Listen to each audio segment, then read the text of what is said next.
Education studies without any exams. Of course, teachers will have a tough time, and students also a tough time. May not be in the short term, but in long term. Like recently, when I was talking to students, especially 10th standard students, and they were saying that Prabhuji, just before exam, we always wish. We wish that we will get at least few hours extra so that we can study whatever 2 3 chapters we have not yet studied, and so we can crack this exam.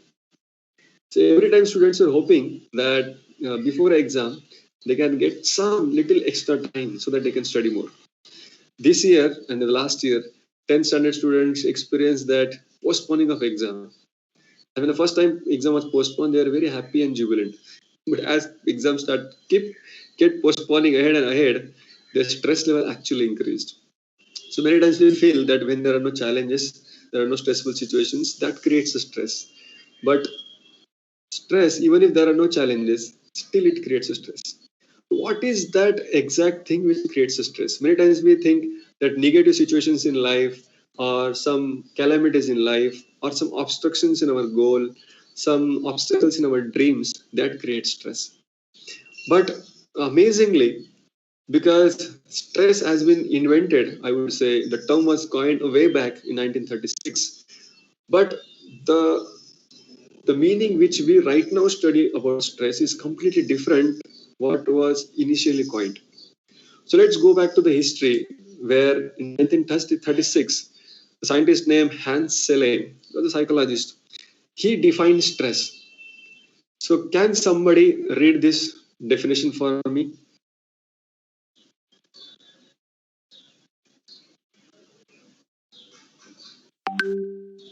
Is it possible in your settings that when I ask somebody to read, they can actually read? Yeah, I have allowed all the participants to, they can unmute themselves and can interact with our Mahabharata. Okay, please, can somebody please read this definition for me?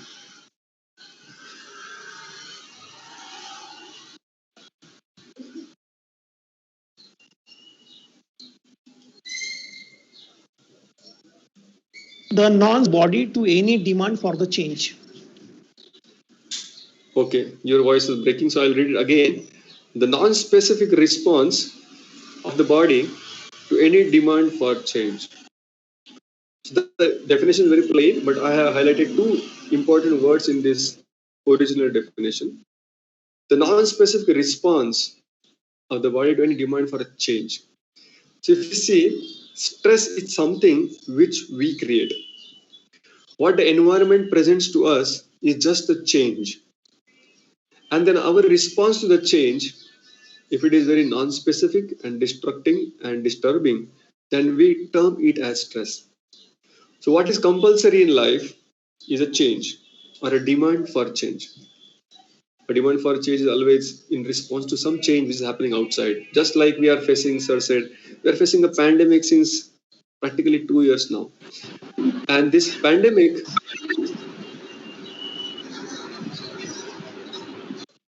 is actually a big change which we all have faced.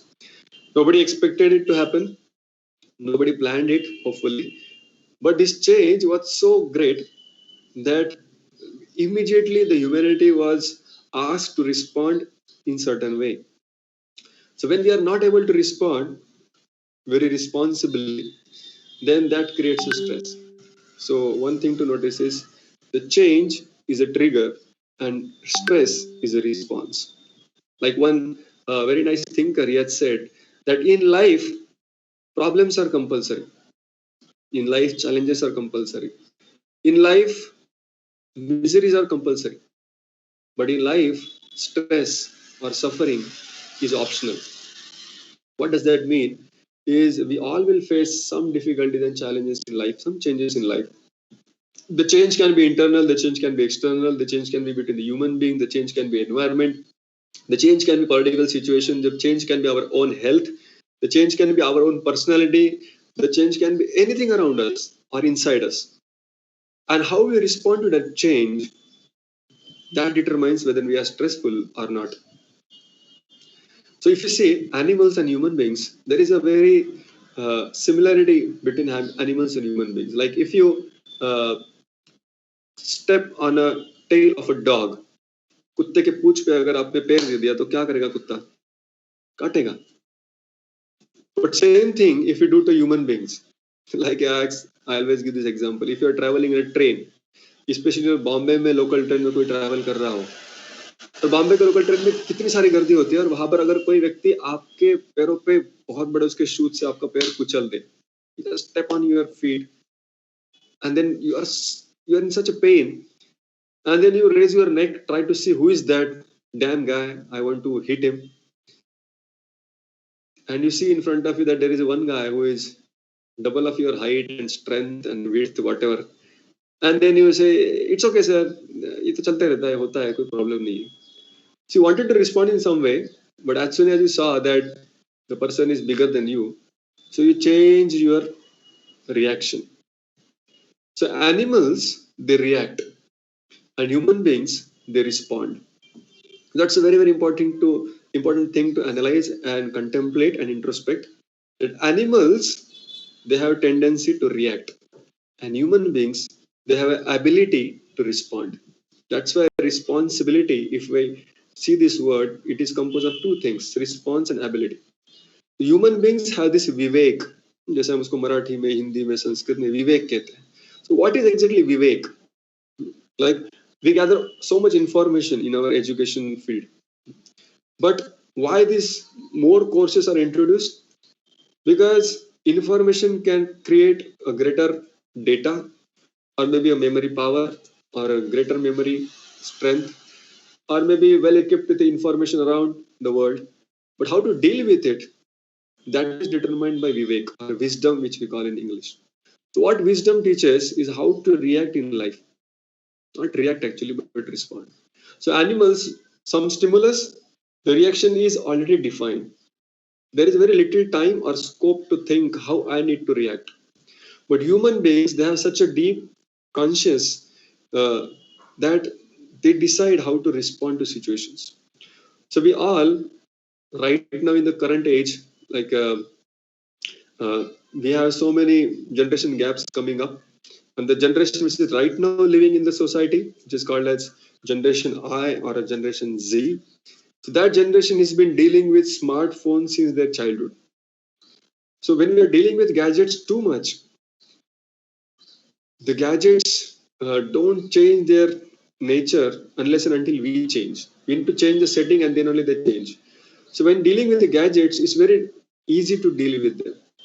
But when we keep the gadgets down and we start walking in the world, dealing with the people which are very independent like all of us, and the situations around which we cannot control, and they keep changing like anything. So the generation who is dealing with gadgets for a long time becomes a very hard time for them to deal with the change which is happening around. So that's why this topic is very, very important, especially for today's age and handling the students of this age. So let's go deeper into this topic. We'll try to study some statistics or some important philosophy behind the stress.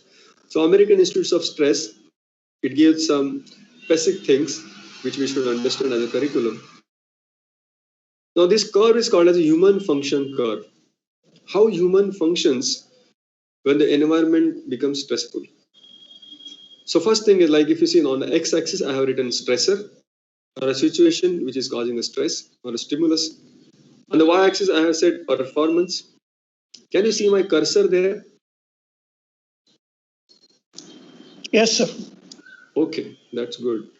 So then when there is a stressor, first thing is our performance starts actually increasing. Now all the studies have been done with human beings, and that's how this curve has been designed.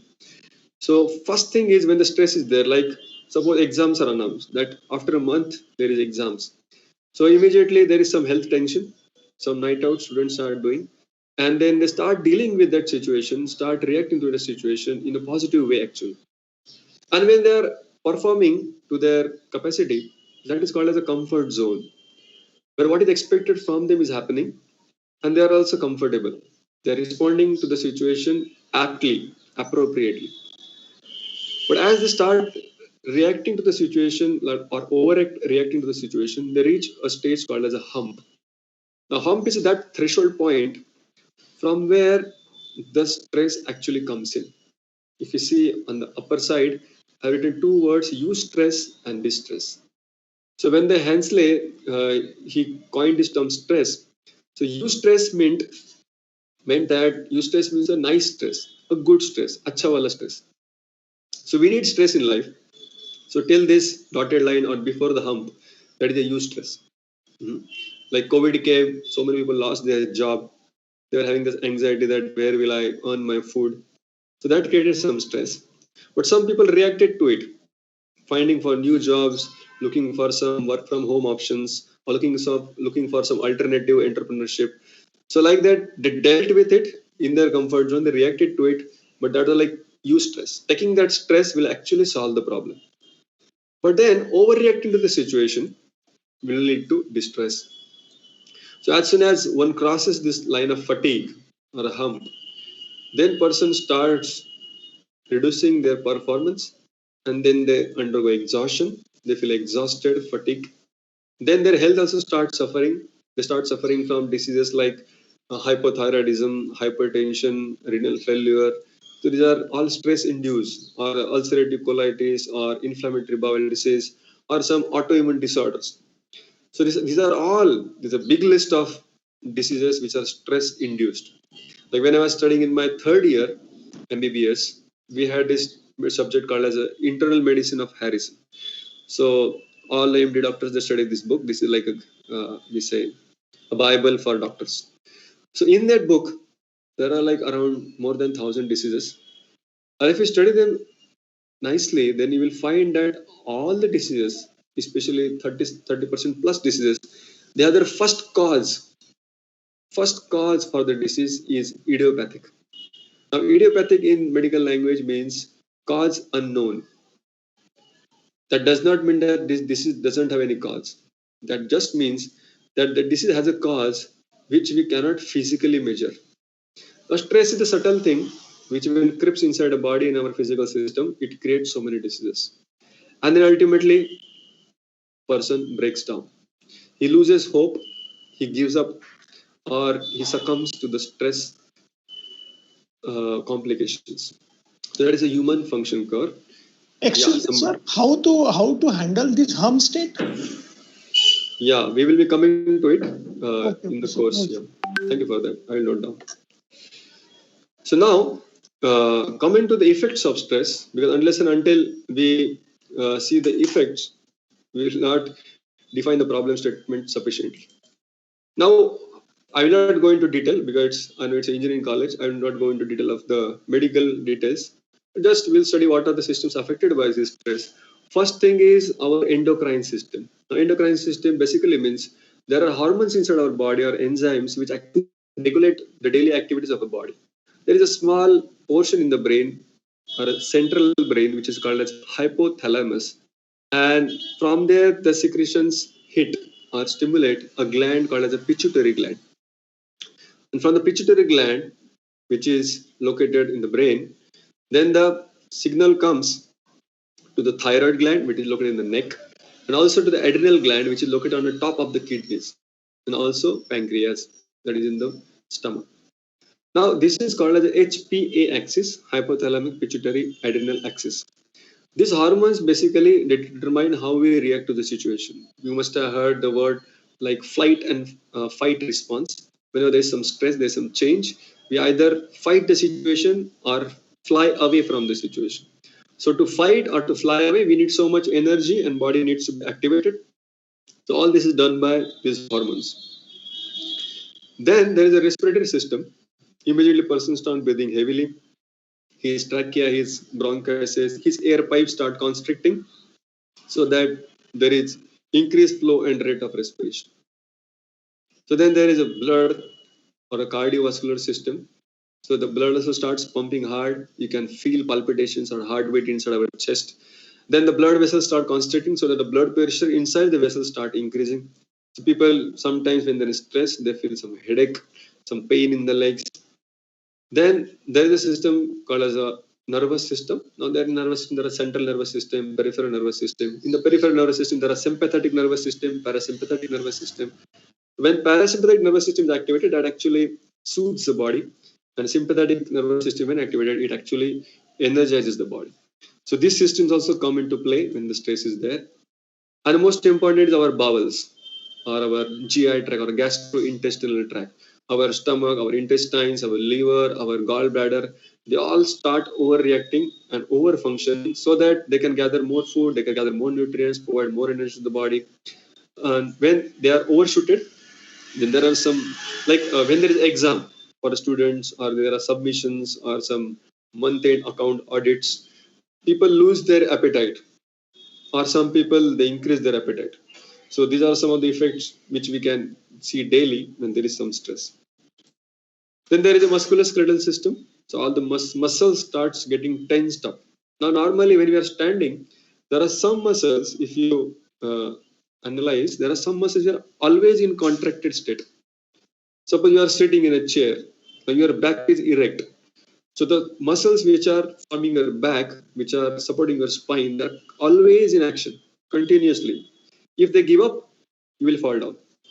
When you are walking, there are some muscles that are always active. But there are some muscles which, in between all these muscles, they in between they relax and then again contract. So in the groups, they relax, they contract, they relax, they contract, and so that's how they maintain themselves and maintain our posture. Now, what's happened in stress? Because there is an alarm ring in inside the body. All the muscles they get a very like attention plays, and all the muscles they increase their basal tone. Now, basal tone means normally muscles are relaxed and flaccid. We can touch them, we can feel them soft. But when there is a stress, this softness goes away and the rigidity comes in. Like many times we see people saying tension, बहुत tension हो रहा है, उसकी वजह से headache हो रहा है. So what is tension, headache? If you see medically, there is nothing happening inside the head. It's just that your shoulders and your neck muscles, your upper back muscles are so tense that are actually holding your head muscles, and that is causing actually pain. So it's a muscular pain. It's not nervous or something happening inside the brain. So that's how almost every system in the body gets involved in the stress. When we see this diagram, looks like many people standing together. So why I put like this is because stress doesn't affect yourself. Stress affects anybody and everybody around you. Like a father has a tough time in office, he comes back, everybody can feel it. Everybody can feel those vibrations, what happened in the office. So whenever we are stressed, tense, it actually tenses up everybody around us. So very important thing to do in life is always be in a good mood. If we are in a good mood, actually we can do so much service to our colleagues, to our family members, to our friends, to whoever is working with us. Just being in the good mood and relaxed mood and a jovial mood, that actually solves so many problems. Like if you see in any office, any department, there are some few people who are always in jolly mood. They may not take stress so much. Sometimes it's hazardous, but many times they are very helpful because they lighten the mood of everybody around. So stress doesn't affect us; it can affect our family. When the family is affected, then the village is affected, then the town is affected, then the state, and then the nation can be affected. Now, if you see the statistics of stress in India, 50 to 70% in different states, it's different thing. 50 to 70% people are affected by stress, and it's equal in USA. So we are not standing behind in this matter, but we are there. If you see the complications of stress, major complication is depression, and in the whole world, India is number one in providing depression cases. Of course, we have a large population, we are a big country, but still, in number of cases, we are the first one to beat everybody around. So that's why India needs to be educated in their own wisdom so that they can deal with these situations and save the society. Now, when I'm telling you about these conventional solutions, now how to deal with this stress? Like sir asked, how to deal with this hump or how to deal with this fatigue line? So conventionally, so whole seminar is all about that, how to deal with that, how to not cross that line and be in our comfort zone and give our best performance. Now, there are some conventional solutions I would like to discuss first in the first part, and then I will try to give some glorious solution given by our glorious India. So conventional solutions are given by American Institute of Psychology or stress, and that are total 11. So I would like everybody to please pay attention and if possible, note it down. So 11 solutions they offer. First thing they say is, please try to eliminate the stressor itself.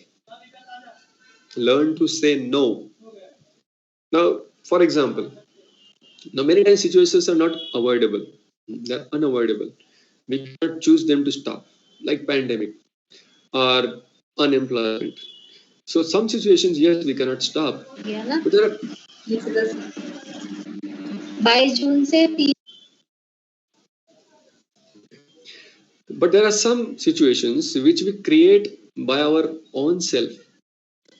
For example, like in IIT Mumbai, almost every alternate year they face one suicide in their hostel. Now, if you see the statistics, who are the students who perform this suicide? And generally, they are second rankers who were standing first till now, but in some exam they stood second. Now, in the same college, if you see, there are people who failed in two, three subjects, or even all subjects, and they are happily roaming around in the campus. They don't have any stress. Now, what is the problem happening here? The student, he has created his own stressor. He has created his own expectation, his own target, which is not compulsory. And we all, identifying with our ego, sometimes we create our own targets and situations, our own problems, which we can actually avoid. If we live a simple life, simple targets, try to be ourselves, then we can avoid so many situations actually. Many times we are on an ego ride, and our ego tells us that you can do it. And sometimes the ego takes us to that hump level or a level beyond fatigue. Just to satisfy that ego, we create so many targets. The first thing is, try to analyze and study that whether what you are trying to face is real or virtual. So that is the first thing. So if you can avoid some responsibilities, I don't mean that avoiding responsibility for a bad reason, but so that you can take a break. Like there is a word in English that is called as a retreat. We see right now so many retreat centers coming up. So retreat means the original word came from the French army.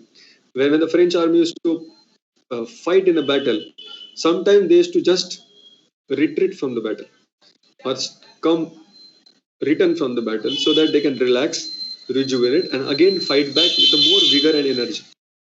So that's what I mean, dropping some responsibility so that you save yourself first and then you try to help others. Indian culture, especially, uh, doesn't allow seemingly a possibility of saying no. जैसा घर में हम कभी माता पिता ने कुछ कह दिया कि बच्चों आपको ये करना है, जब हमको लगता है बड़ों का सम्मान मतलब उनको कभी हम नहीं कह सकते. And if you see many students suffering from stress, many of them have a common reason that it's my father's expectation that I should become a doctor. One time, one lady came to me and she said, Prabhuji, I want to make my daughter a doctor. You yourself are a doctor. Please guide how to study, which subjects, which books we should prefer, which dictionaries we should read, which classes we should, what online courses we should take. So I said, yes, I would like to guide your daughter, but can she come and meet me? She said, no, no, she's very small. I said, what's her age? And she said, 4 years old. I said, Baba, 4 year, 5 year old, how can you decide right now that she should become a doctor? She has to first realize who she is and then choose her career or at least subjects. But she said, no, no, sir, I am myself a doctor and I take my daughter with me in the clinic. And every patient who comes in, he says that, oh, she is a small doctor, choti doctor, hai, ye bhi doctor banegi. So now people are having expectation that she should become a doctor. So I'm also feeling that she should become a doctor, and that's why I'm asking. I said, people are saying you are expecting, but we don't know that when she grows, what will be her challenges, what will be her likings and dislikings, what will be her strengths and weaknesses. So sometimes we create stressors ourselves just trying to say yes to everyone. So one person cannot satisfy everyone at every time. So that we need to understand. Okay, any clarification questions on this point?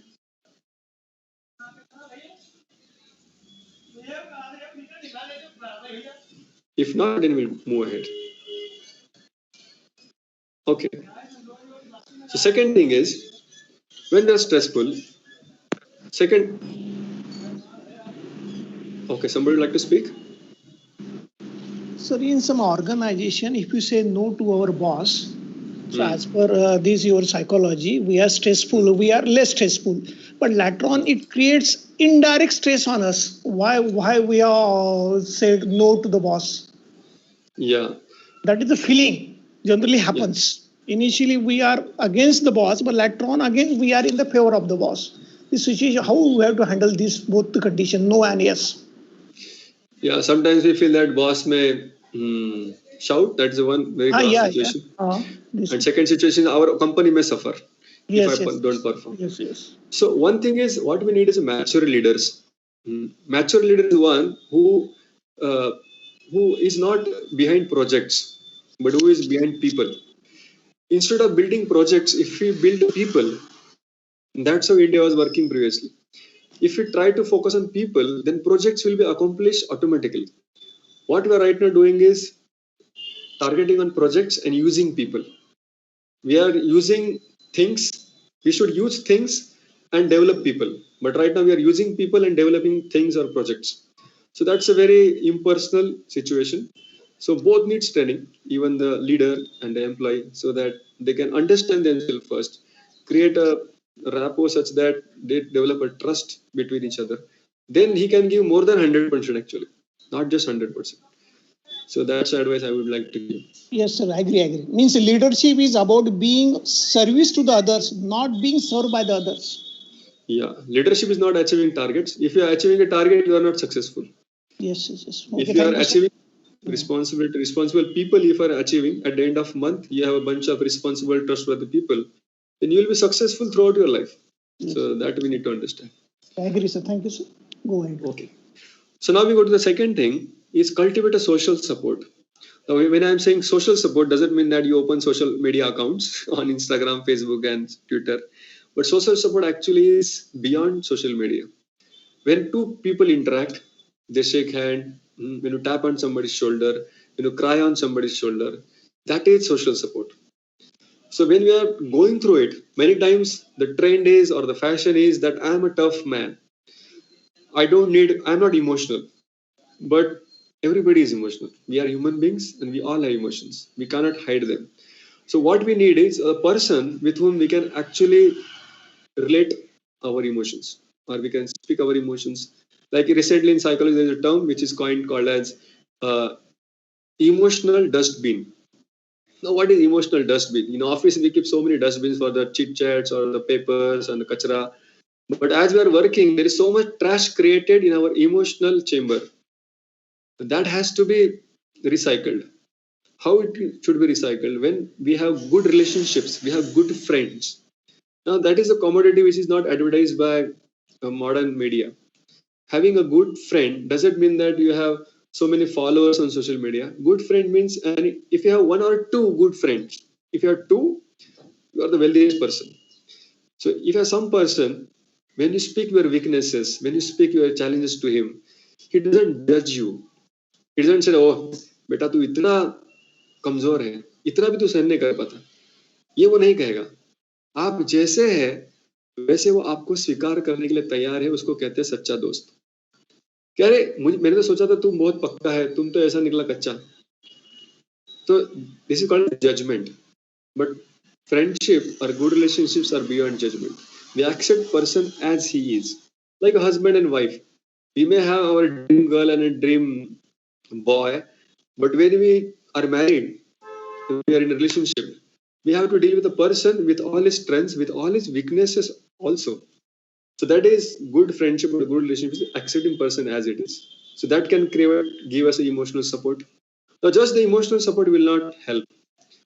Just going to somebody and crying and speaking our problems and then he said okay, I sympathize with you, and he's not doing anything. Yes, such people are also needed. But then second, equally important people is those who can offer some practical help in our problems and obstacles and situations. Like in COVID, many families they came together, many institutions they came forward so that people get meal, so that people get some support to maintain their families. So just Emotional you and cry on social media will not help, but we need some people who can practically help.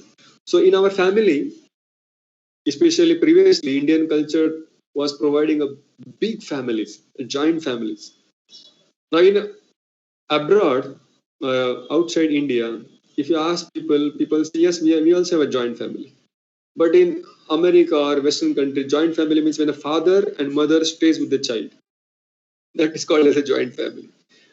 But because they have so many divorces and breakups, so the child generally stays with only mother or a father, or many times even not both. So in the family or in our friend circle, we need to find out people who can support us emotionally, people who can support us practically. Now just seeking, taking help from people will not make us strong. A give and take makes us strong. So giving a support, sometimes emotional, sometimes practical, that also makes us strong just by giving support to others. Like in COVID, I remember, of course, I left my practice long back, but still I am connected with the medical field. And in this COVID time, I actually started practicing and helping families dealing with Corona and everything. So I could find myself strengthened when I was supporting people on practical and emotional level. Now, sometimes some people are there who are just thinking of giving. That is also not good. We need to maintain some balance. There are some people who have very nice ears. When I say nice ear, that means they are very good listeners. Anybody can go them, say their problem, seek some emotional support, seek some sympathy. Then a second person comes, and then he is well known that anybody needs some time, they just go there and cry their sorrow. But then that will also not help. We need to have balance. How much emotional support we give out, how much emotion should we ourselves take. So that balance, that is called as the cultivate social support. Okay. Any questions or solutions on this point, or we can move ahead?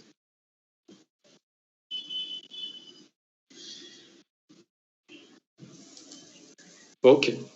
So we move to the third point. That is a very sick, very good nutrition. Now nutrition is a very important thing. Generally, when acute stress is there, like emergency, some stress comes up, that can actually kill somebody's appetite. If the stress is long standing, that is called a chronic stress, then it can actually create craving for food, especially fat and sugar. So in depression, even 90% people, I find it they are overweight. Why such things happens? We'll discuss in the later second part of our presentation. So, seek good nutrition does not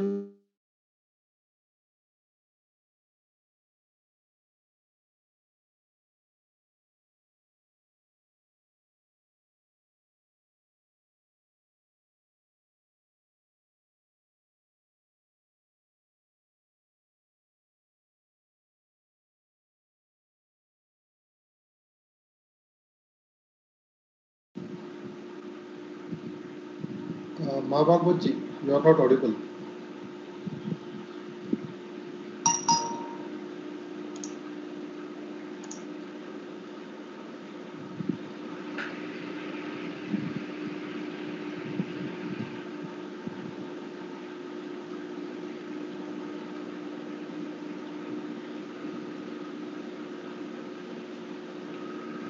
Mahabagwatji, you are not audible.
Disconnect?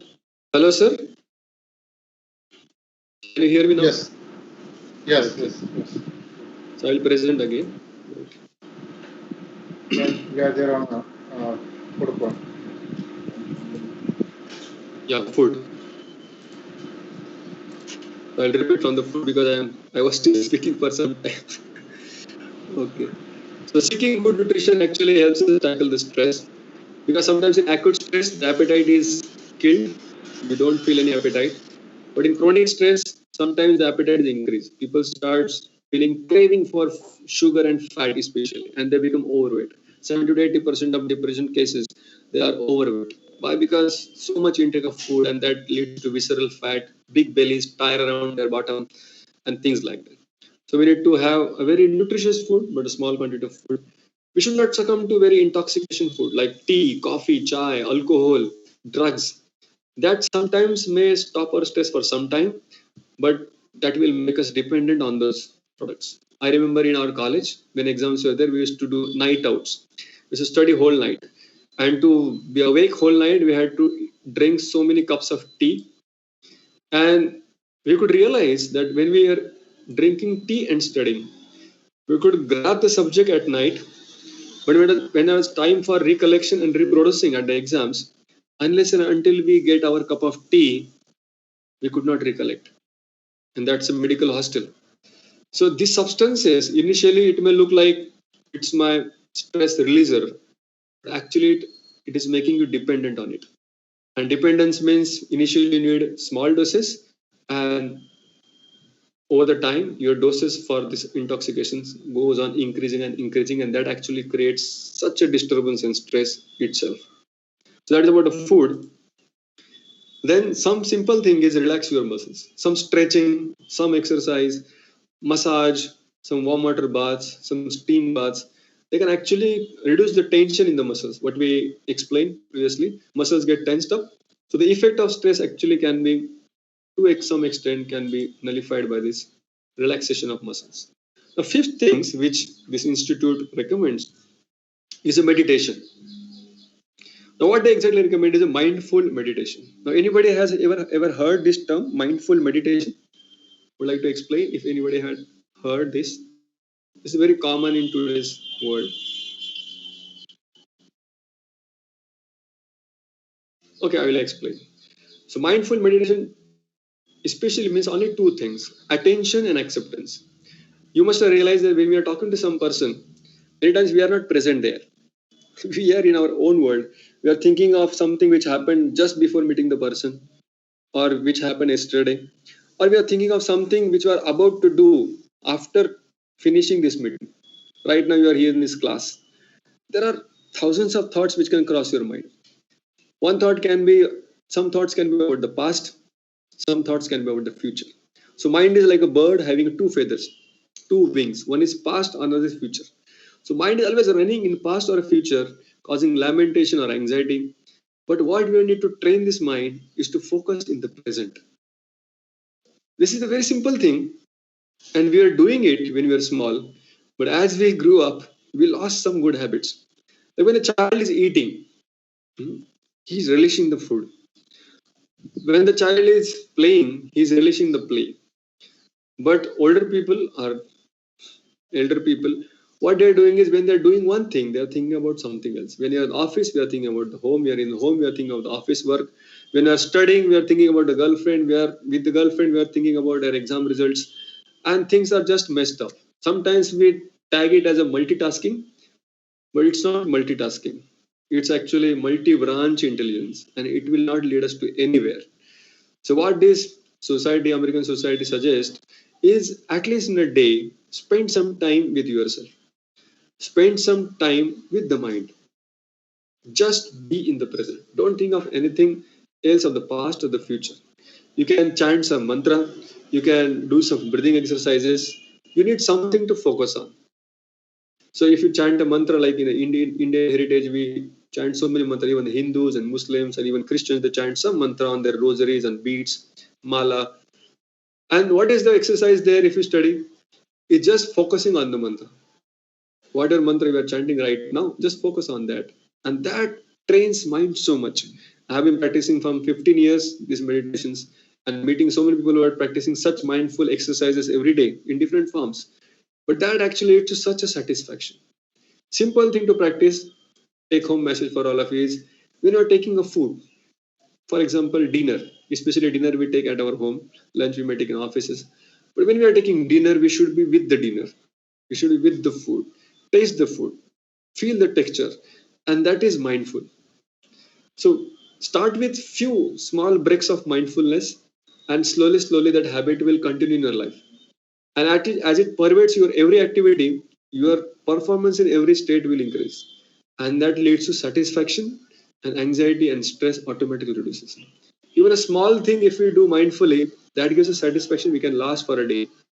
Full day you may not achieve anything, but if you have done it mindfully, that gives us satisfaction. There may be results, there may not be results, but just being attentive in the present gives such an relaxing feeling. So that's about meditation. Then we come to sixth thing, which is most simple, simpler than the meditation. It's sleep. Not sleep or not oversleep, but protect your normal sleep. Now I have shown this small child sleeping here, just to notify you that it's the simplest thing on the earth to sleep. Even a child can do it. Sometimes we feel that when I'm achieving targets, doing something extra, first thing I need to compromise is my sleep. But that sleep is actually healing time. If you see biologically, we all need a healing time. Our body is throughout days going through wear and tear. Like machines go through wear and tear, they need some maintenance. Generally, machines they need maintenance yearly or a 6 monthly or quarterly.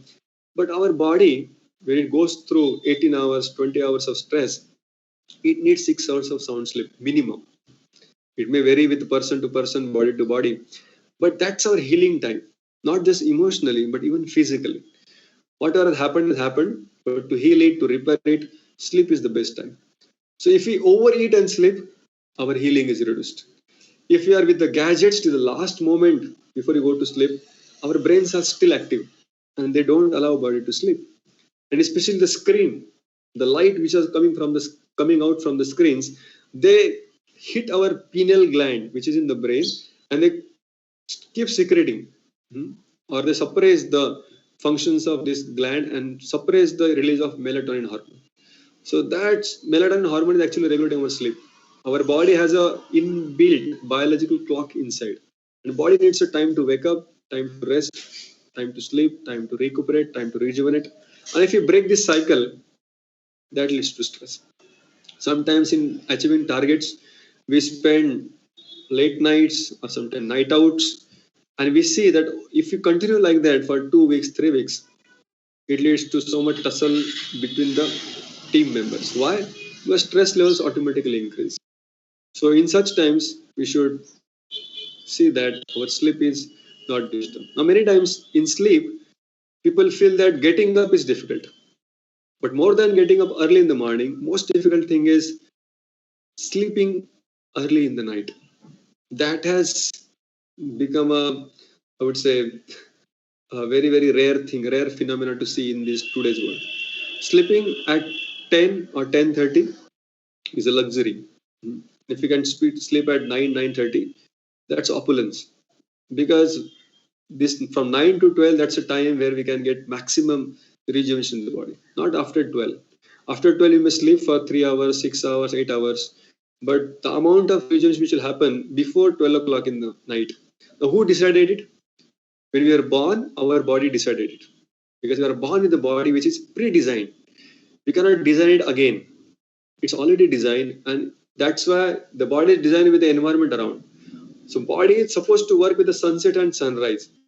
But with the increase of technology, we don't bother about sunset and sunrise. We just neglect it and we just keep our lights on, and we think that we can work at any time and get things done. But over the time, in the long term, it will cause breakdown and exhaustion. So simple thing, but rare. Now let's see this lion, which is the king of jungle. He also sleeps. So don't be ashamed. Don't be shameful that if I am the boss of the company, I'm the leader, I should not sleep. No, even if you're the greatest man on the earth, you need to sleep. That's how you will become the greatest. The seventh thing which I advertise by this institution is get physical. If you want a good sleep, In the day, should move around, should do some hard work, your body should move. Then only body will feel some fatigue and you can sleep. Otherwise, your mind is only fatigue and body is not fatigue. So that's a physical thing, very important. And also physical exercises flushes our blood vessels, increases our immune system, and boosts our immunity. So exercise doesn't mean that you need to buy very costly shoes and join a very expensive gym. Just a brisk walk for 30 minutes can give you that effect. Very important thing again, eighth thing is move in the nature. Come in contact with the nature. Like we see many millionaires and billionaires, after spending their life in the cities and industries and corporates, they build a farmhouse. Why they build a farmhouse? Because that reduces their stress. Just seeing the green color of the trees, they are created by God in such a way that they have a power to reduce our stress. Now, studies have shown that not just going to the countryside itself, even the videos, even just a virtual video of a countryside, a good scenic background reduces our stress. So that's why Windows always keep their screensaver as an outdoor nature. So that's it's all study based. The ninth thing is we are going little fast because I see also time we have a half part to cover. So keep your hobbies. So students generally they compromise on their hobbies when they are going for some higher studies, and even the professionals. But hobbies, what role they have in our health is we all have our intellectual side, physical side, and also emotional side. Now, the emotional side also needs a nourishment. Like our physical sides need a food to be nourished, our intellectual side needs information to get nourished. Similarly, our emotional side also needs relationships, hobbies, entertainment to nourish. So hobbies are not just entertainment. Entertainment is a very, very small word for hobbies. Hobbies are actually our self-expression, expressing what we are. So in hobbies, we are not there to compete with anyone. In hobbies, we are not there to show a great thing accomplished in front of the whole world. In hobbies, we are with ourselves. We are just dealing with ourselves, satisfying our own self. So these hobbies, it may be anything. It may be photography, it may be singing, it may be painting, it may be walking around, it may be exploring places. It can be damn thing on the earth. But we need to find it out. What hobby does mean is liking which we want to pursue, even if it is not noticed by the world. जो दुनिया देखे नहीं मैं करता रहूं लेकिन उसमें से मुझे आनंद आए. And of course healthy, it should be healthy. So that is hobbies. So that hobby is actually that, like in the brain we have two parts, right brain and left brain. So left brain is more intellectual, logic and reasoning, but right brain is more emotional and social. So hobbies actually take care of a half part of our brain. So that's why hobbies are very important. Coming to the last thing is 10th thing, which is given as a conventional solution, is reframe your thinking. So there is a picture on the side. If all of you can see, can someone tell me what is astonishing or amazing or different in this picture?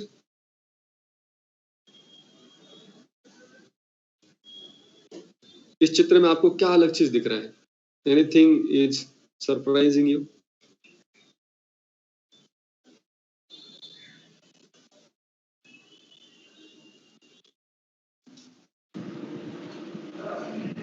There is a some space created by that numbers. There is a shadow which looks like a child's face. There is no child around, but there is a child form in the shadows. Now the numbers we see every day, but hardly we can imagine that these numbers can create a face which looks so lively. Even the eyelids are visible and eyelashes are visible. So she's an artist whose name is uh, Yamashita, a Japanese artist. And one day she was sitting in her balcony and the sun was setting. As the sun was setting, the sun was throwing the horizontal, the tangential sun rays on the earth. And as the sun rays are falling on different objects, these objects were creating a variety of shadows on the earth. And when she started observing those shadows, she started imagining shapes and sizes and people in those shadows. And she found her hobby, found her creativity. and started doing these things. She got so many prizes, so many awards, and this became her not just hobby but a career. So reframing thinking means we are all thinking in one pattern regarding the stress, but we need to go deeper to deal with the stress. Right now, what the 9 steps we discuss are more external, physical, but stress is something, as we discussed, is a response of our own self. So how to change that response? Unless and until we change our thinking patterns, unless and we change our consciousness, unless and we change our mind settings, the response is not going to change. Automatically or involuntarily, we will end up in the stress. So reframing your thinking. So American society had that set your realistic expectation from yourself and strive for acceptance of situations. So both things are very, very deep. We are not going into two things because we have a limitation of time. But we'll absolutely study the second part, that is acceptance of situations. So that will go a little later. But the 11th thing which is recommended by the American Society is, if you can't deal with all these 10 steps, then don't feel ashamed. Just seek help if you are overstressed. Because it's a mental health issue. You are not mad. Like if you remember, few years back, Deepika Padukone, very famous actress, she was on her top of career. All films were going hit on Blockbuster, and she was winning so many Best Actress awards. She was liked by all the Indians. And then one day she came on the screen and started crying. And she confessed that I am mentally sick and I need treatment. I took it and it helped me. If you all need such help, please feel free to contact me. This is my website for mental health. Now, if you see, we think that when there are some problems, there can be stress, there can be depression. But now, this person, like Deepika Padukone, she has everything what we are dreaming of. She has a name, she has a fame, she has money, she has followers, she's all over the world on social media. And one day, her mother noticed her in the bed that she is sleeping overtime, continuously for long times. And she was not finding anything interesting. And when she confessed that situation, her mental status to the mother said, "You need help." And she said, "Mother, what you are saying? Do you think that I am mad?" Mother said, "No, you are not mad. You are not mentally challenged. But just like we sneeze and we go to doctor. So sneezing is not disease, but sneezing is just the first symptom of a disease. So now you are finding everything disinteresting, boring. So that is a symptom of stress. So please seek help." And with the mother's force, she could actually seek help and then overcome that. So just having stress doesn't mean that you are abnormal. It's normal, and if you can seek help, it will help. Now, after thinking about this stress so much, let me tell you something very, very positive. Now, this slide, if you study nicely or hear nicely, all stress will go. First thing is, do we have a problem in life? How many of you feel that there are no problems in life? Anybody here who feels that there are no problems? Please say no problem. ऐसा कोई नहीं यहाँ पर जिसको problem नहीं है. Everybody is having some problem. Okay, if we don't have any problem in life, then why worry? There is no reason for stress. But if you have a problem in life, we need to ask second question. What is that question? Can I do something about that problem? Can I do something about it? If you can do something about it, then why worry? There is no reason for stress. And if I cannot do something about it, still there is no worry. Just like if there is a pandemic in India. So pandemic was there, the messages were coming like last year, March, April, 26 March, the lockdown started. So before that, in February, February, the news sites were full with statistics of pandemic hitting America, pandemic hitting Russia.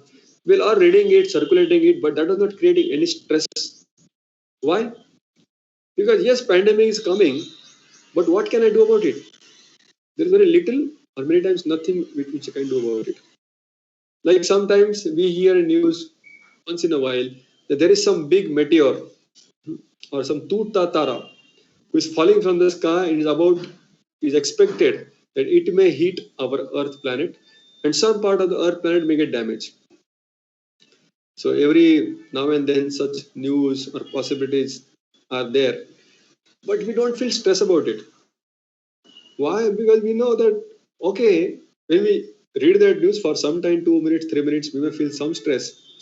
But then we go to the next news, we then go to our daily schedule, chit chat, gossip, and we just forget about it. Why?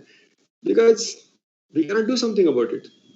So if you can do something about it, great, do it, and then no problem. If you cannot do about it, still great, no need to worry.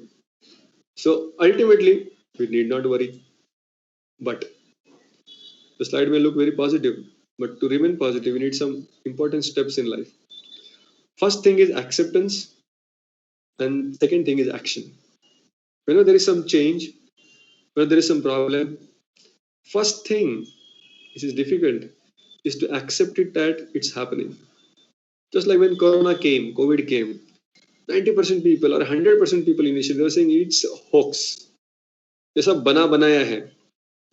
ऐसा corona वोरोना कुछ नहीं है. And there are thousands of and lakhs of videos circulating on phone that it doesn't exist. But same people, they're posting their photographs when the vaccinations came up. That my first dose is over, my second jot is over. So initially nobody is accepting it, and that actually aggravated the problem. So in life, first thing to deal with stress is to accept the change. Many times we take so much time, so much we wait, so much ego clash just to accept that there is something which needs some change from my side. A demand for change is there. That recognition, that acceptance becomes very difficult. And once you accept, then second step is to take action. When you take action, then there is no stress. The acceptance and acting on the problem that actually solves the stress. Are you all with me? Any questions till now?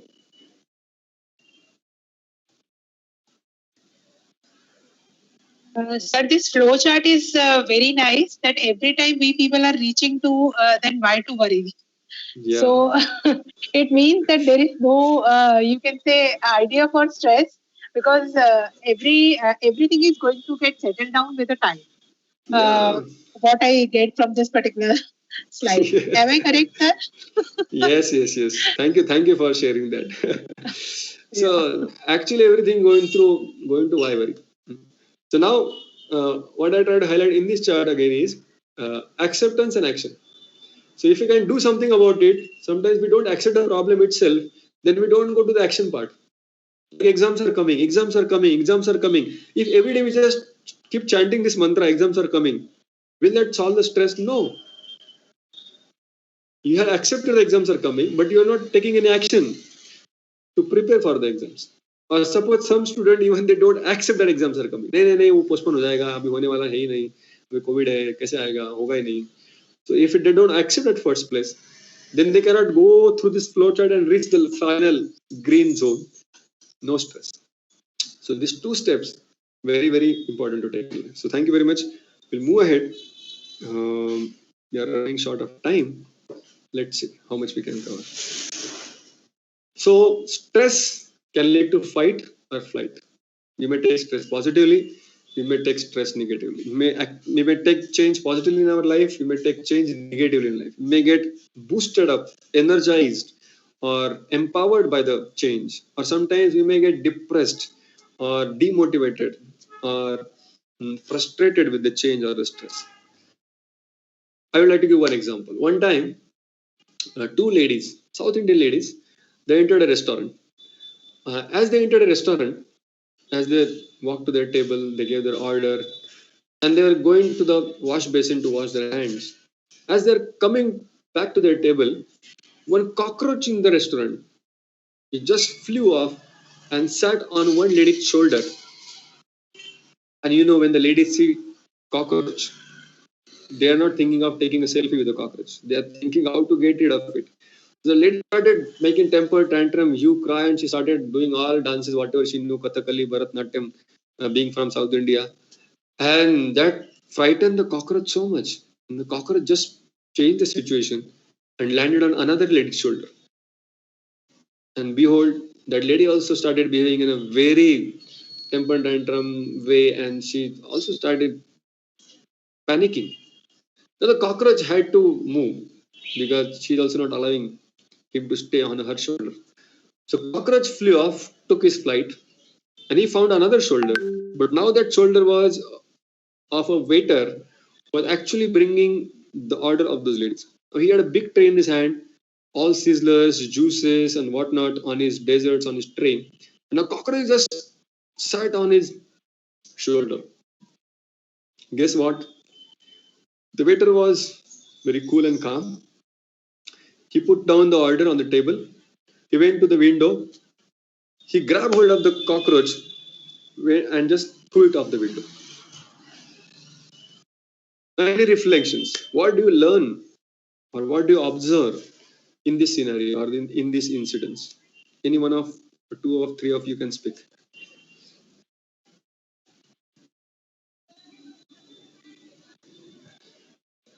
आपको इसमें से क्या दिखाई दे रहा है?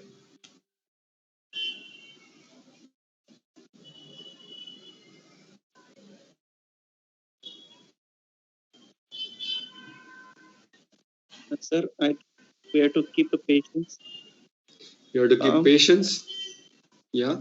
Understand the problem and give the solution accordingly. Yeah. Accept the problem. Have patience. Give solution. Very nice.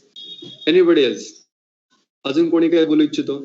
तुम्हाला काय समजलं या incidents were? Sir, hello sir. Acceptance and action. Acceptance and action. So previous slide is proved, hence proved. Okay. Yes sir, yes. Okay. So now we see that two parties, the waiter and the ladies, they reacted differently.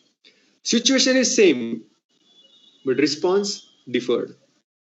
So in life, we all face situations, more or less they are same, but how we react to it, how we respond to it, that decides whether we are stressful or whether we are blissful.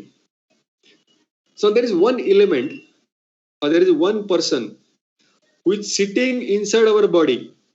I repeat, there is one person who is sitting inside our body which decides that whether we respond blissfully or stressfully, whether we make it or we break it, whether we respond it rightly or we respond badly or wrongly. Who is that? What is that element? Who is that person sitting inside us who decides how we respond?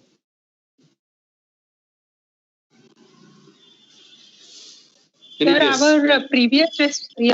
our previous responses from such kind of situations, what we have learned from those situations. For example, as the previous situation you described, this the ladies were shouting after seeing the cockroach. So they must have sensed such type of things previously also, and they have observed that these are the frightening creatures. But whereas the waiter who understood that that cockroach is not going to harm anybody, so he just done something different. So that's, I think, learning experiences which a person got from the other outsiders that way. Yes, very deep and very true. Our all experiences in life, what we gather. So just like if you see, when there is a marriage happening, so in a marriage, a girl generally leaves father's house and goes to the in-laws' house. So now girls find it tough to deal with, generally, not always, especially mother-in-laws and daughter-in-laws. They find it a difference because every situation there is a difference of opinion. Every situation there is a different response. Every situation there is a different take of two people on the same situation. Why it's happening? Because both are from different families, both are from a different background, both have different experiences, a series of experience in their life, and that's why they're responding differently. So many times it's not a person, but his experience in life that makes him respond in that way. Very good, very true, very true. Anybody else would like to speak?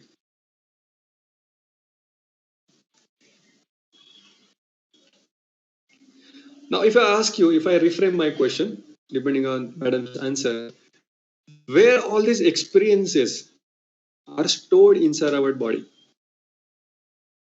all these experiences we get in our life, where are they stored?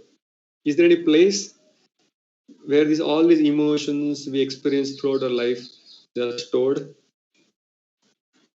Sir, in our memory, or what we can say in a brain, or Your clothes? uh,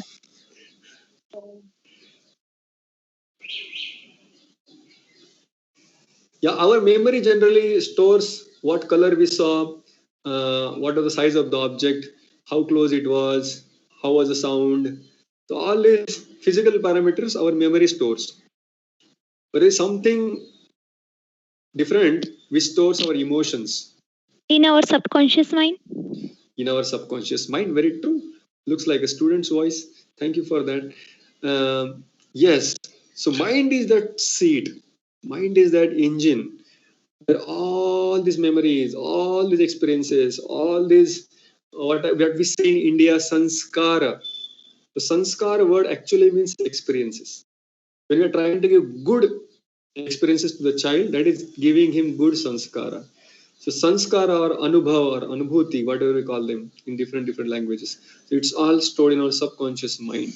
So in that subconscious mind, whatever you have in store in our go down part, that's how we will respond.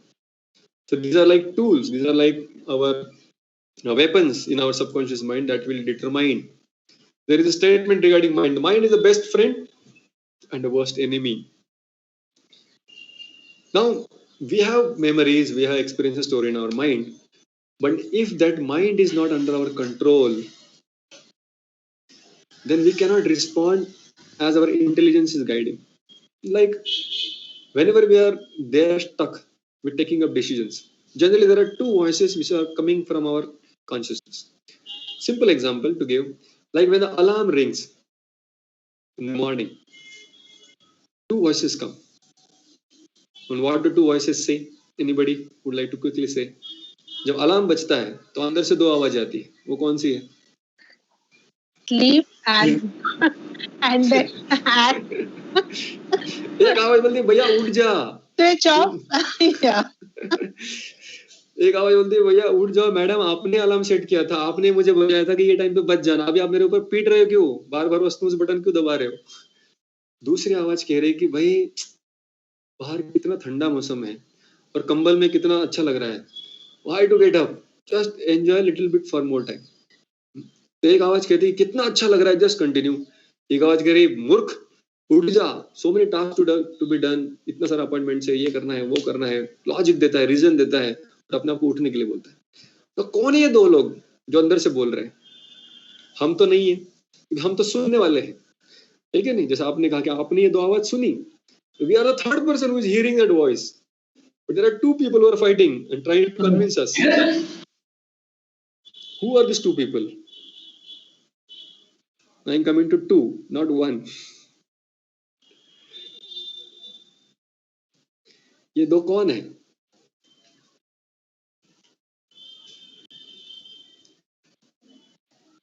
Any guesses? Am I audible? Yes, you are audible. Our thoughts, I think, our thoughts, because what name we can give them? Our good side or the bad side? What we can say? Yes, you are thinking now. Now you have started thinking. So yes, both are our own thoughts, but from where they're originating. So I'll just say it. First is our mind that we have already identified. First is mind speaking. When mind speaks, how to identify its mind's voice? Mind always talks about feelings, thinking, or willing. I'm not willing to get up because I'm feeling so warm and cozy. So I think I should sleep. So it's clear mind voice, thinking, feeling, and willing. There is another voice, that is the voice of our intelligence, our logic and reasoning. When the intelligence speaks, it uses only two languages: discrimination and determination, right and wrong, good and bad. So intelligence on objective terms. So these two voices are always inside us, and they are like fighting to prove their or to make you act according to them. So this mind, if we can manage, we can manage our responses. Like till now, whatever you have studied, heard in your colleges, classes, extracurricular courses like this, it's all fitting in your intelligence. So now intelligence says, yes, from tomorrow I will deal it rightly. I will respond rightly. So intelligence is convinced. So one person is already yours. But the second person is a tough guy. He is the mind. And if he is not in your control, then he is going to mess up the whole thing. When the mind is not in control, that's why it's called as the worst enemy when not controlled, but the best friend if he is in control. So now we are there with so many technologies and gadgets to control the world around, the gadgets around the factories and the machines. But there is one software inside us that is called as the mind. If we can grab on it, if we can figure it out, we can fix it, then we can make out of situations instead of breaking out of situations. So I wanted to have some interactions, but I don't have we have time. So I'll just go forward. Now mind can be compared to many things. So I generally take classes for students. So we make groups and we have group activities, but online I don't think we can do. But if we can just cooperate and enthusiastically respond, we can spend 5 minutes here. I would like you to share your thoughts on 2-3 things. If I tell you that mind is like a small child, how can you support this statement? Mind is like a small child. Do you have any experiences which say that yes, my mind is like a small child? How you support this statement? What are your findings and observations in your life that mind is like a small child? Anyone? Sir, when we start doing any of the new work, then in that case, we definitely find that work difficult. Any of the work, let's say cooking, or if you are preparing any of the new dish, then initially that particular dish may not be of that particular, you can say, of that Appeal. level which we want to. Yeah, that. But with that, go on doing that same thing again and again. Our mind get, or our neurons get that particular thing fixed, that mechanically we can do that particular thing, so without giving any of the thought. So in that way, we people are training our mind like a small child. We people make him or her learn the things, or making him or her walk, taking small steps at a time. We can create a trained person. So that can be an Yeah, example where we can consider. yeah, very nice, very deep. So actually, like just like a small child, this is like also input in my knowledge. Thank you so much. The small child, because you are dealt with, I have never dealt with small child being a brahmachari. So like mothers, they teach kids everything. They teach kids, starting from just eating, he knows, but everything the mothers has to teach him. So initially it looks impossible, and child is also not interested. But small steps, and one day he becomes a grown-up man. So mothers can only vouch for it. Yes, mind can be trained. Initially, it may be uncontrolled. Initially, it may not agree. So against his feeling, willing, we have to push some things, some schedules, some habits. But slowly, the mind will appreciate it. It was for my good. Yes. So that says that mind can be trained. Okay. Another thing I want to ask you: if I say that mind is like a very sharp knife, a sharp knife everybody has seen in the kitchen or a hospital. So sharp knife, mind can be compared with a sharp knife. What is the similarity between sharp knife, using a sharp knife, and a mind? Anybody else would like to speak? आप Hindi Marathi English किसी भी भाषा में बोल सकते हैं, इससे आगे मुझे कोई भाषा नहीं आता.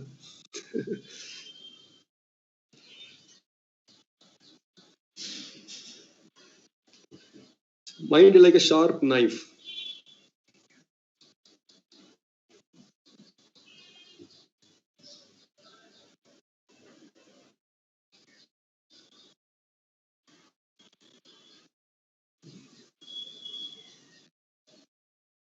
Okay, so I will reframe my question. There are no inputs. Where all we can use this sharp knife? Sharp knife का क्या क्या इस्तेमाल कर सकते हैं हम? To cut the unwanted portion. To cut the unwanted portion. Yes, it can. You very generalized statement. Very nice. I really liked it. Unwanted portion of vegetables, or when a doctor says unwanted portion of appendix. So in any portion, very generic. Very good. to cut down the Cut the unwanted fruits. process. Yeah, very well said. So knife can be used for good things, and knife can be used for bad things also. The same knife can save a person's life when it's on the surgeon's hand. The same knife can kill somebody if it is used by a terrorist or a thief.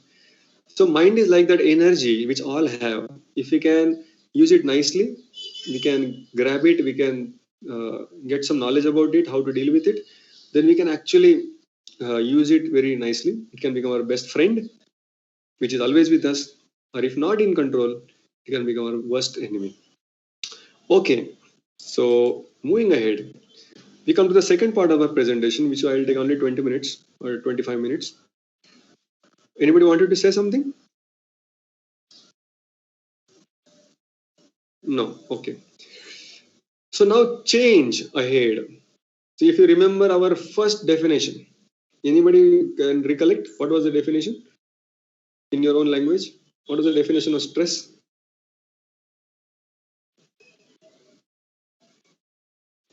किसी को भी याद नहीं है? फिर sir मुझे वापस बुलाएंगे सेमिनार देने के लिए. Sir, response our body gives to the change, if I remember correctly. Yeah, you're right. So it's our response, our non-specific response to the or a demand for change. So a change and response. So now change is the most common stressor, or is the only stressor, I would say. It's not anything in the world which causes stress. It's just the change which causes stress. And counseling hundreds and hundreds of people, this is my experience that it's only change which we need to handle nicely, and then we can deal with the life, because life is full of change. Like even one person who gives Gita Sar, when I was a small child, in our cupboard there was a sticker which said परिवर्तन ही संसार का नियम है. आप में से भी कुछ लोगों ने सुना होगा, पढ़ा होगा. So परिवर्तन means change. So change is the rule. So everything in this world is going to change. If we can deal with that change, even we ourselves are going to change. Right now we are healthy. When we become old, our capacity will change, our body will change, our memory will change, our beauty will change, our skin tone will change, our muscle powers will change, our psyche will change. Are we equipped to deal with it? People around will change. When we marry, our family change, our friends will change, our jobs changes so much, and then environment is changing already. So everything is going to change. People who are faithful to us may become faithless, may become envious and inimical and jealous. Everything is potentially going to change. So if we can just manage the change, we can become blissful and unstressful. The art of life lies in the constant adjustments to our changing surroundings. So this caterpillar goes inside a cocoon, life changes for him. Previously he was roaming around freely on one leaf to another leaf, but now cocoon is there on his body, self-created. Now he struggles in that cocoon. He uses his muscles, powers, and he tries to break that cocoon. He doesn't want anybody else to come and cut that cocoon.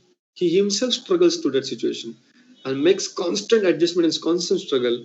And then one day, that caterpillar comes out of that cocoon like a shining bright butterfly. Similarly, we all will be pressed from all sides with the changes in the surroundings. So what we want, not a messiah or some godly person or some magic to happen and all change to stop. It will never stop. What we need to do is a constant adjustment. Now, how to deal with the change? Our reaction to change goes through 5 stages. Please note down carefully. First thing is denial. Denial means, oh, it's not there. It's also called as ostrich mentality. Now, ostrich, shahamrug mandattala Marathi मध्ये. So, ostrich is a bird, rarely in India, but you find in many icy lands. So, ostrich mentality क्या है कि जब वो देखता है कि some predator is attacking him, या some vulture, someone attacking him to eat, he ducks a hole in the soil and then puts his neck inside that hole. Now he is not able to see any cheetah or bug approaching him and trying to eat. Now he feels completely safe. देखो चीता है ही नहीं. जैसे हम भारत का simple example, बिल्ली दूध पीती है तो अपनी आंखें बंद कर लेती है. क्यों? क्योंकि उसको देखना ही नहीं कि कोई मुझे आके पकड़ रहा है. That is called a denial. We are not ready to face it. We even don't accept it. To give my life example, Last month, COVID second phase was happening, and especially this second phase of COVID targeted many youth of India. One of my students was studying civil engineering. He was in his last year. He got this COVID. 7 days he was at home struggling with some local doctor medicines and everything. Eighth day he called me and said, Prabhuji, I'm not getting well. My oxygen levels are dropping. What I should do? Till that time, his father shifted him to some local government hospital, not so well equipped. They had all the options and everything, but the staff was not sufficient to provide good care. His condition deteriorated more. We shifted him to hospital, another tertiary hospital, well equipped. He struggled there for life for 1 month. But then after 1 month, we could see that he cannot survive. His lungs were totally damaged. By his own immunity had broke open hugely. He was in a storm on the medical language. And now he was not, his body is not supporting him to live anymore. Doctors called the parents. I went with the child's mother. Child was just 21-year-old. Can you imagine mother going to the hospital, seeing her son on the verge of dying? When the mother reached hospital, it was shock of my life. I had seen so many deaths in my hospital career. But now when I took that mother to the hospital chamber, just outside the ICU, I had visited that boy in the ICU before she came. The doctor had plainly told me that we have given all emergency injections. We have given all pumping on his chest. His heart is not picking up the pace. His lungs are fully damaged. He is not breathing anymore. We just need permissions of parents. Once they accept it, we will remove all the support. He is practically dead. It's my turn. It was my turn to convince the mother and give that bad news. Being from a very spiritual, social background, I was holding a very philanthropical, very helpful position till now. And now I was in a position where I had to give that bad news. So I took a deep breath and told her that, see, Mataji, it's tough time. Everything is not in our control. We tried our best. Doctors also tried their best. And now we are at a point where we cannot continue the treatment. Now, when the mother heard that, first thing she said was, you are lying. आप झूठ बोल रहे प्रभु जी. ऐसा थोड़ी होता है. मेरा बच्चा चल के आया था हॉस्पिटल, अच्छा था. दोपहर को उसने मुझे व्हाट्सएप कॉल किया था, सब कुछ अच्छा था. ऐसे कैसे मर सकता है? आपको पता नहीं, वो मरा नहीं. अरे मैं बोला, I wanted to counsel her if she is going to depression, but she is not accepting it at the first point. So many times in life, when the situation changes suddenly, and many times it will change. The example which I am giving is very strange and very outstanding, but in daily life, many things change. To give a simpler example, we all studied in our school. Now, very common experience of all students is, now generally when we go for exam, we are tested for our memory, we are tested for our recollection, we are tested for our writing. We are not tested for our reading speed or how many pages you can read at a time. But when we study, we don't recollect. When we study, we don't write. Generally, when people study, they just read, and read. But exam is not about reading. Exam is about recollection. Sometimes, every student, once in a while, they try recollecting. They close their books, they raise their neck, they close their eyes, and try to recollect that what they read. And when they read it and close their eyes, close the book, they realize that they are not able to recollect anything. Anybody here who has experienced this? Just say yes.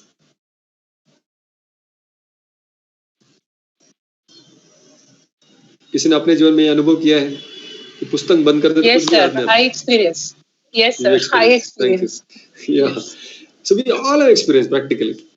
And what is our reaction to it? That also we all have reacted samely. We all then decide that, Baba, कुछ भी याद नहीं आ रहा है, इतना duffer हूं मैं, इतना डफर नहीं हूं मैं. ये बुक बंद किया ना, तब सारा प्रॉब्लम हो गया. मैं अपने आप के नजर में गिर गया. So then we decide that from now I will never close my book. So then when we grow up, we sit in a library, we read. We sit for 4 hours, 6 hours, 8 hours, 9 hours. We don't close our book and try to recollect. Why?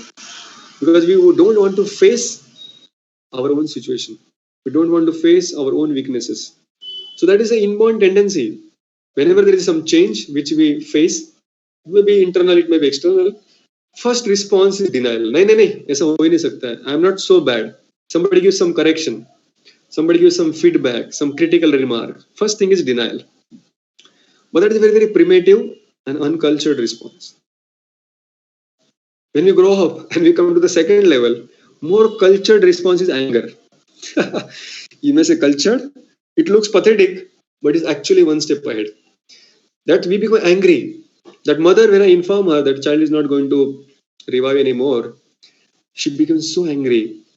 She said, "This hospital killed my child.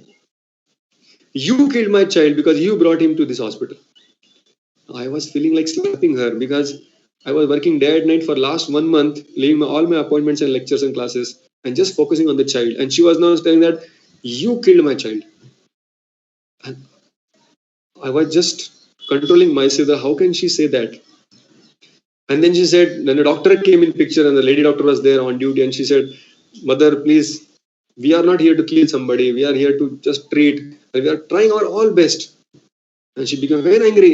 फिर क्या कर रहे थे आप लोग, सोए थे क्या? इतना तक उसका तबीयत खराब हो गया. So she started shouting, started taking names of hospital, mice, doctor, everybody she was scolding. So whenever there is some change, first response is blame somebody, become angry, shout at somebody. Now to give a simple example, if there is a mother walking with a child, her own child, and the child hits a rock on the road and falls off, immediately mother picks him up, brushes his knees off the soil, and the child is still crying. Mother is saying, "Baba, कुछ नहीं हुआ, सब ठीक है, खून भी नहीं निकला," but still the child is crying. अभी उस बच्चों को शांत करने के लिए, what is the typical Indian mother's response? वो मदर क्या करती है उस बच्चे को शांत करने के लिए? बच्चा रो रहा है कि लग गई, इतनी से लग गई, आ उई. फिर मदर कुछ ऐसी करते हैं कि बच्चा शांत हो जाता है. क्या करती है mother? She hugs. She hugs, but still the child is crying. फिर क्या करती है? She hit the rock and said कि मैंने उसको मारा जिसने तुम्हें मारा. Perfect. If I was Mother can answer there. So what a child want? He wants somebody to be held responsible for his situation. He should be beaten up because he is responsible. We want somebody to be blamed. So when there is some change in life we are facing, generally we don't try to change ourselves. We try to change everything around, everyone around, but we don't try to change ourselves because till now we have not accepted that I need to change. That is the second response. That is anger. Like there was one lady who came to her brother and said, "Brother, please do something about her." Brother said, "Who?" She said, "My mother-in-law, मेरी सास कितना दिमाग खाती है, बड़ी खुसट है." उसने कहा कि क्या बात है, क्या किया उसने? बोले कुछ भी नहीं, अभी तो एक काम कर, कुछ तो ऐसी दवा दे दे, you are from pharmacy background, give me some medicine, some poison, एक बार उसके खाने में खिला दूं, बस वो मर जाए. भैया ने कहा कि अरे ऐसा मत कर, ऐसा कुछ करेगी तो वो जल्दी मर जाएगी, तो लोग सब डाउट करेंगे, भाई ऐसे कैसे मरी, तुम्हारे ऊपर इल्जाम आ सकता है. Do one thing. She said, what? I will give you some small tablets which are like slow poison. रोज उसके खाने में एक एक ही डालने का, उससे ज्यादा नहीं. 6 महीने के बाद लुढ़क जाएगी, मर जाएगी. Sister became very happy. She took the tablets. Brother said, "Wait, one thing you need to take care." She said, "What?" "Every day you should give the tablet. There should not be gap. And for that, you do one small thing. Every day you only serve her. You only give her food, serve her food. And if you want to serve her food, better ask now what she likes, so that she should not reject it. She should not throw it, left it out. So do something which she likes and put the tablet." Sister said, "Okay, that I will take care." So she went home and asked mother-in-law, "अभी mummy क्या खाना पसंद करेगी आप?" Mummy भी शौक हो गया, ये क्या पूछ रही है अचानक. ठीक है, मम्मी ने कहा अच्छी बन गई लग रहा है. मम्मी ने भी कहा कि ये बना दो, डोसा बना दो, ये बना दो, वो बना दो. तो उसने हर दिन मम्मी के पसंद का बनाती रही, उसमें एक एक गोली धीरे धीरे डालती रही. 6 महीने के बाद the mother-in-law became sick, got admitted, shifted to ICU. The daughter-in-law ran to the brother and said, "Brother, she is sick, she will die." Brother said, "Congratulations." "No, she should not die." He said, "What? After eating poison, who will survive? She is going to die." She started crying and begging. And she said, "Please do something." Give some antidote. You only knew what was the poison, so you can give the antidote. I want her to live. But they said, why? You hated her like anything. Sister said, actually, the fault was with me. I was not treating her nicely, that's why she was treating me like that. But since 6 months, I'm serving her, making her favorite preparations. She has changed a lot, or she has become what she is. And now we love each other like anything. I want her to live. Brother said, don't worry. It was nothing poison. It was just a placebo, plain tablets, and she will recover. She had some sickness because of she is admitted, and she will be recovered. Don't worry. The sister said, but how how you plan such things? He said, I knew that it's your fault, but I know that you will not accept it. You are just wanting somebody to blame. So many times situations happen like that. Situations are demanding a change from our own side, but we want somebody else to change, and to make them change, we exhibit anger, temper, and tenderness. When the students don't study, like children don't study, what the mother and father do? Shout, "Padhai karo, padhai karo, padhai karo." But if the mother and father every day they are also studying, writing something, reading books, will not the daughters and the sons will study in their house? I teach Gita to around 150 families where I stay. And everybody say that, Prabhuji, when we started studying Gita and writing exams, our children's studies have improved. So why? Because now we are also preparing for exams. We are also writing exams. We are also studying. So there is a culture of studying. So we need to put a modeling. You need to put an example in front of them, and automatically people will change. Anger is not a very good tool to change people. It actually doesn't change people. It actually break the people. So that is the second response to the change, which is, I said, more mature response is anger. Third mature response is bargaining. Now again, I want you to respond to this GIF which I shared here. What you learn, what you observe, what are your reflections? क्या सीख रहे हैं आप, क्या समझ रहे हैं इस छोटे सी वीडियो से? क्या दिख रहा है आपको यहाँ पे?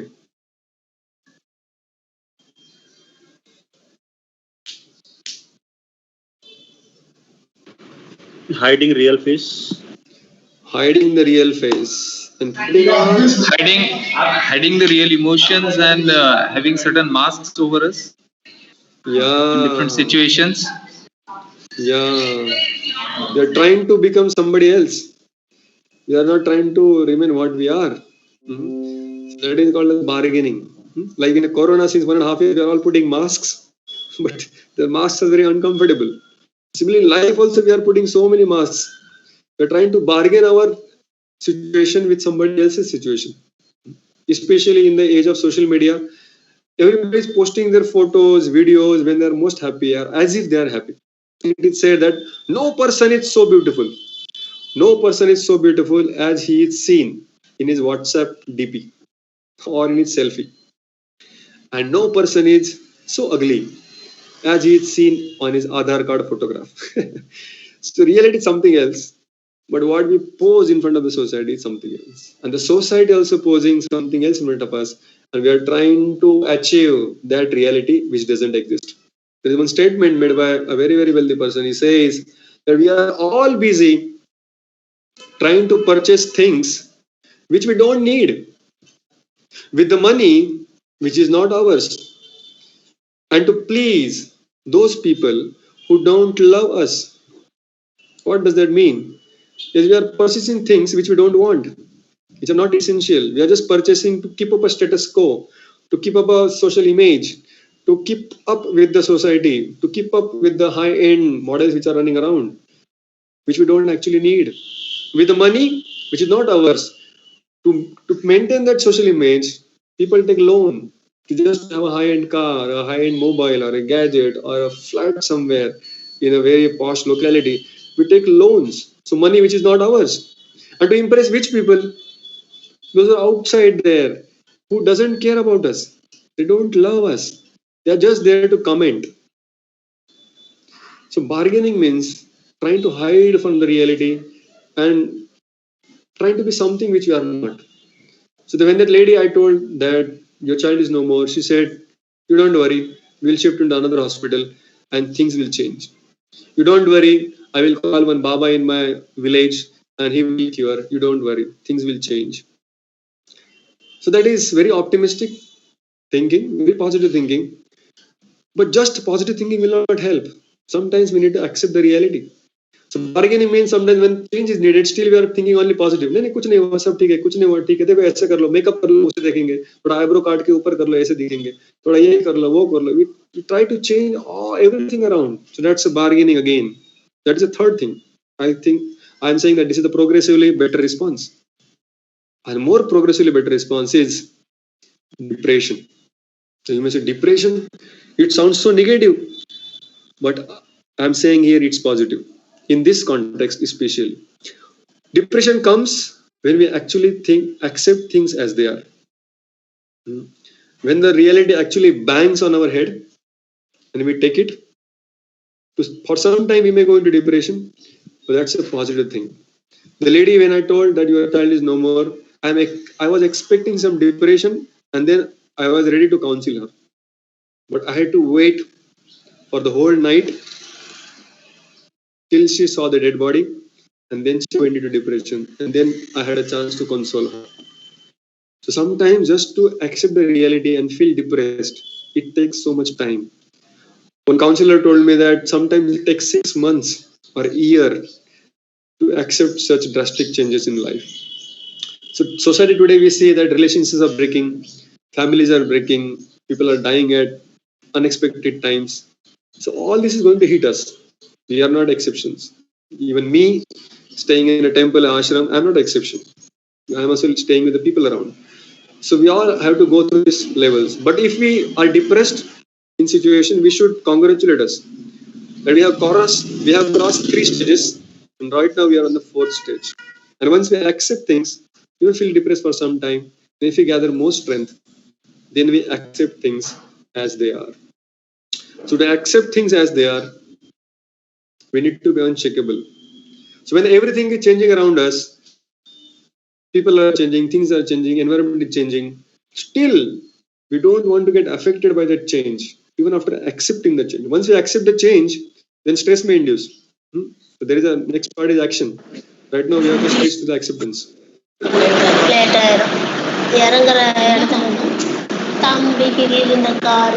Please mute yourself. Please mute yourself. Okay. Thank you. So I'll just take your 5 minutes extra. Can I? Already 12:24 हो गए हैं. 5 minutes और ले सकता हूँ. I have 5 more slides to cover.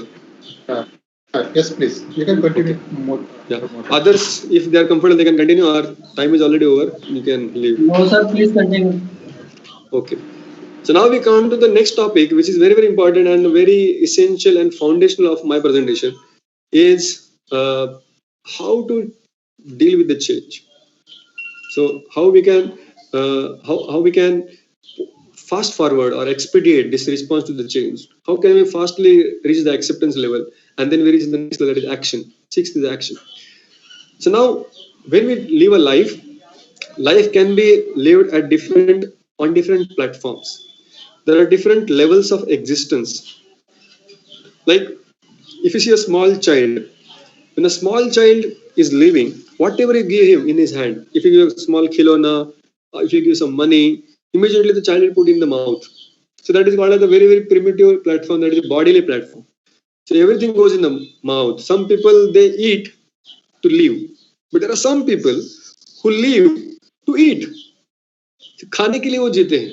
उनके लिए जीवन मतलब बस खाने को मिल गया ना, बस हो गया. मुंह को खाने को मिल गया, आंखों को अच्छा देखने को मिल गया, कान को अच्छा सुनने को मिल गया. Just their senses are satisfied, they are okay. So that is the first level of existence, that is sensual. Such peoples, they cannot tolerate any change.